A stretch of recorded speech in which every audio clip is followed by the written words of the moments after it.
Zde v Hradci Králové probíhá 18.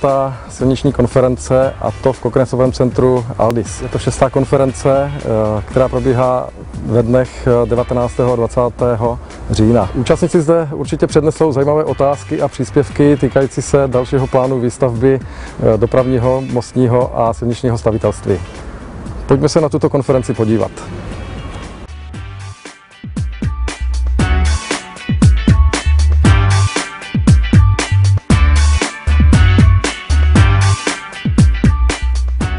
Pozvali jsme v rozhovoru pana inženýra Petra Číška, předsedy Sdružení pro výstavbu silnic Praha.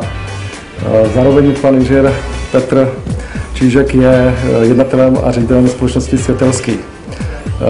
Pane inženýre, co vám tato konference přináší? Já jsem ve svém vystoupení, který jsem měl jako předseda Sdružení pro výstavbu silnic Praha, se snažil zhodnotit současný stav, který v silničním hospodářství je. Dalo mi to hodně práce, přemýšlení, co vlastně budu říkat. Ale přineslo mi to, že se opět sešlo po roce víc než 800 odborníků ze silniční branže, že ty lidi si mají co říct a že potřebují aspoň jednou za rok si popovídat a říct, zhodnotit ten obor a říct si, co je čeká v tom příštím období.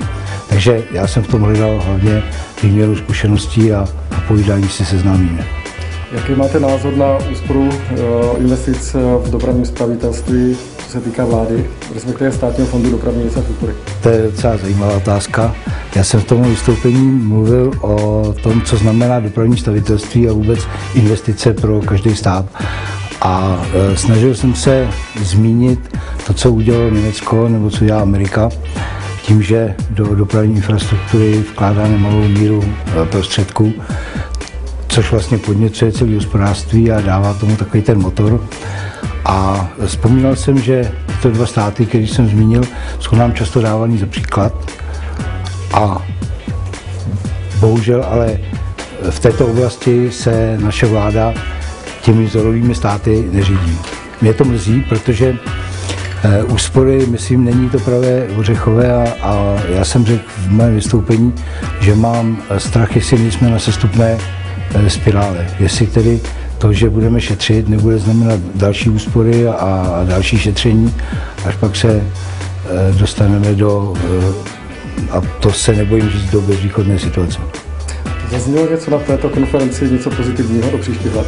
Z mého pohledu zazněla jedna velmi potěšující věc a to je to, že jsem slyšel ve vystoupení generálního ředitele ředitelství silnic a dálnic pana inženýra Šolce hodnocení pražského dopravního okruhu dálničního.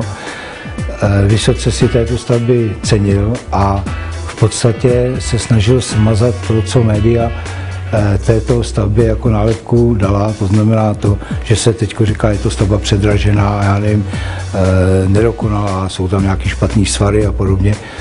To pan generální ředitel ve svém vystoupení dneska odmítl a já jsem za to rád a vidím v tom takový příslib do budoucna, že i ten pohled investora, a to je z mého pohledu druhé strany, že se mění a že určitě vidím možnost v tom, že navážeme dobrou spolupráci, protože bez spolupráce všech složek, který se ve stavitelství a v silničním stavitelství angažují, tak asi ta budoucnost není bez té spolupráce. Pozvali jste na tuto konferenci i ministra dopravy pana Víta Bártu? Tak já nejsem přímý organizátor, ale Česká silniční společnost pana ministra pozvala. On, tak jak mám informaci od předsedy pana profesora Lehovce, on i uvítal, že bude mít možnost výměny názorů s odbornou veřejností.